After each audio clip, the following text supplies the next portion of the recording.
اعوذ باللہ من الشیطان الرجیم، بسم اللہ الرحمن الرحیم۔ بروہی اردو آفیشیل کے تمام ناظرین کو سلام عرض کیا جاتا ہے۔ ناظرین، اگر آپ میرے اس چینل پر پہلی بار آئے ہیں تو مہربانی کر کے میرے اس چینل کو سبسکرائب کر لیجئے اور ساتھ میں بنے بیل آئیکن کو بھی پریس کر دیجئے تاکہ میری آنے والی ہر ویڈیو آپ تک پہنچ سکے۔ تو چلیے آج کی اس ویڈیو کو شروع کرتے ہیں۔ یہ امام صاحب کا دوسرا سوال تھا۔ اپنی آخری خواہش کی تکمیل کے انتظار میں بزرگ نے جواب دیا اور بتایا کہ وہ آخری خواہش امام احمد بن حنبل کی ہے کہ میں ان کا پیروکار ہوں اور میں چاہتا ہوں کہ مرنے سے پہلے کسی طرح ان کا دیدار کر لوں۔ یہ سننا تھا کہ امام صاحب کچھ دیر کے لیے سکتے میں آ گئے۔ ان کی حالت دیدنی تھی اور وہ رشک و حسرت کے جذبات سے مغلوب ہو کر مسلسل اپنے میزبان کو دیکھے جا رہے تھے۔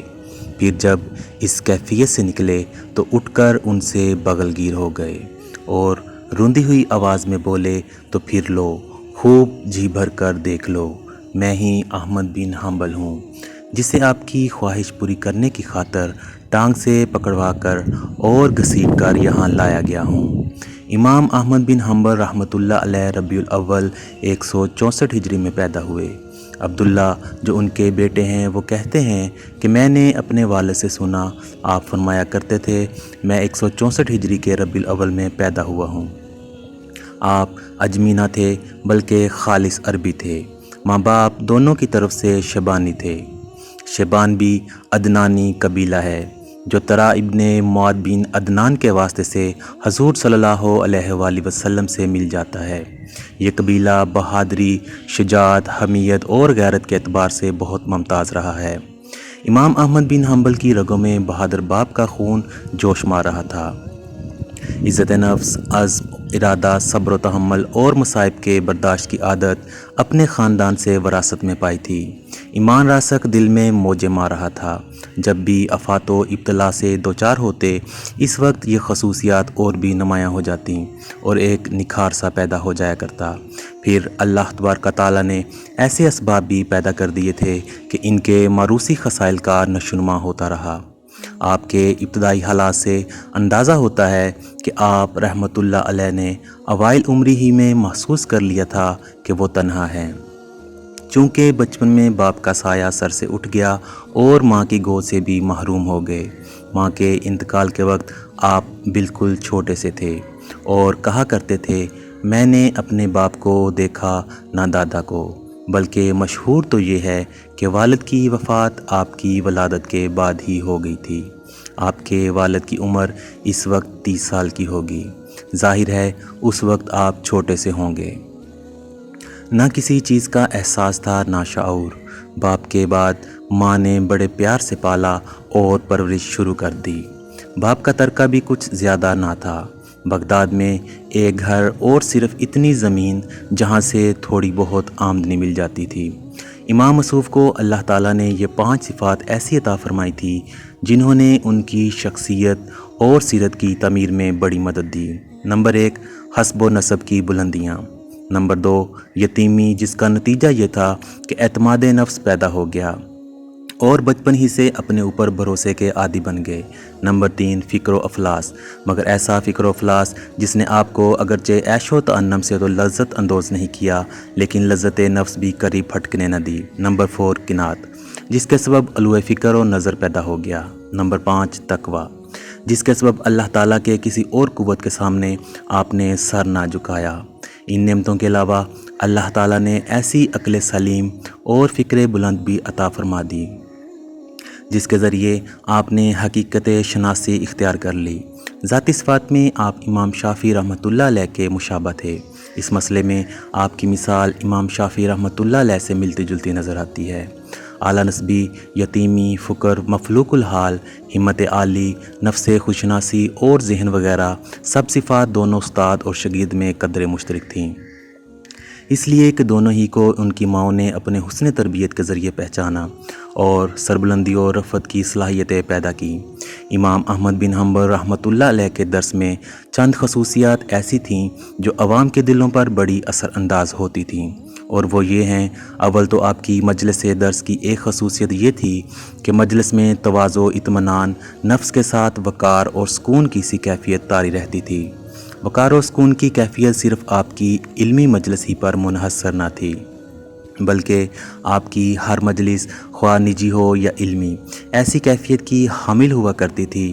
نہ آپ مذاق کے عادی تھے، نہ لہو و لعاب کی باتیں پسند فرماتے تھے۔ جو لوگ آپ کی خدمت میں اکثر آیا کرتے تھے وہ اس امر سے بخوبی واقف تھے، چنانچہ آپ کی موجودگی میں ہنسی و دل لگی کی باتیں بالکل نہیں کرتے۔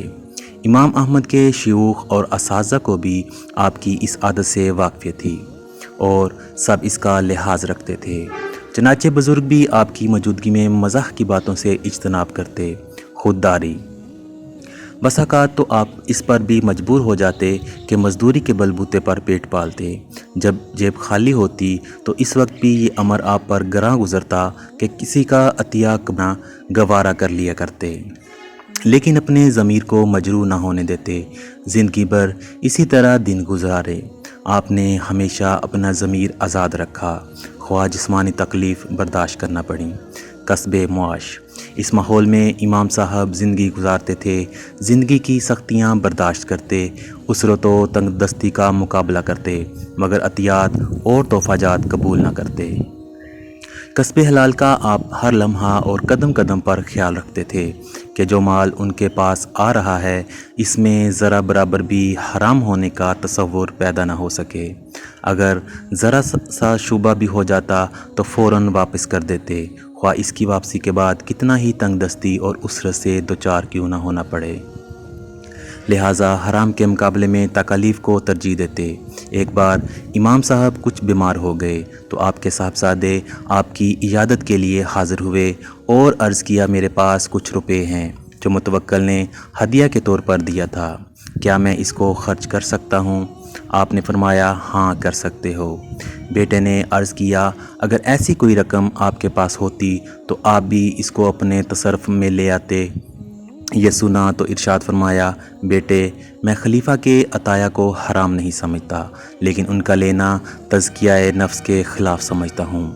اس واقعہ سے ثابت ہوتا ہے کہ امام احمد بن حنبل خلفاء کے عطایا کو حرام اور ناجائز تو نہ خیال کرتے تھے، مگر مشتبہ ضرور سمجھتے، اور جب بھی کسی شے کے متعلق یہ تصور ہو جاتا کہ یہ مشتبہ ہے تو پھر اس کا استعمال میں لانا تزکیہ نفس کے خلاف سمجھتے۔ اخلاص، امام احمد بن حنبل میں چوتھی اور معبل اس امتیاز خصوصیت یہ تھی کہ آپ طلب حقائق میں انتہائی اخلاص سے کام لیتے تھے، اور اس خصوصیت کے سبب آپ اپنے دوسرے معاصرین کے مقابلے میں ممتاز نظر آتے ہیں۔ آپ ہر کام میں ایسا خلوص تلاش کرتے جس میں نفس کا کوئی دخل ہی نہ ہو۔ آپ صرف ایسے خلوص کے خواہاں تھے۔ ایک بار آپ حج کو جا رہے تھے، راستہ میں ایک جگہ ایک لڑکی کو دیکھا کہ اس کے ہاتھ میں ایک مری ہوئی چڑیا ہے اور وہ اس کو چیر رہی ہے تاکہ اس کو کھا لے۔ آپ ٹھٹک کر وہیں کھڑے ہو گئے اور لڑکی سے دریافت فرمایا کہ یہ کیا کر رہی ہو؟ اس نے جواب دیا، میں اور میرا بھائی یہاں بالکل بے سہارا پڑے ہیں اور اب ہمارے پاس کچھ نہیں رہا، نہ کھانے اور پیٹ پالنے کا کوئی سامان ہے، اور اب کوئی اور صورت تو ہے نہیں۔ ہمیں فاقہ سے آج 3 دن گزر گئے ہیں اور مردار بھی ہمارے لیے حلال ہو گیا ہے۔ ہمارا باپ ایک مالدار شخص تھا، اس پر ظلم ہوا اور تمام مال چھین لیا گیا اور اسے غارت گروں نے قتل کر دیا۔ آپ رحمۃ اللہ علیہ نے اپنے سیکرٹری سے دریافت کیا، زاد راہ کی مد میں اب تمہارے پاس کتنی رقم باقی ہے؟ اس نے جواب دیا، 1000 دینار۔ امام صاحب نے حکم دیا، اس رقم میں سے صرف 20 دینار اپنے پاس رہنے دو جو ہمیں کافی ہو جائیں گے، باقی رقم اس لڑکی کو دے دو، یہ کام حج سے زیادہ ثواب کا باعث ہے۔ اور پھر وہ واپس چلے گئے۔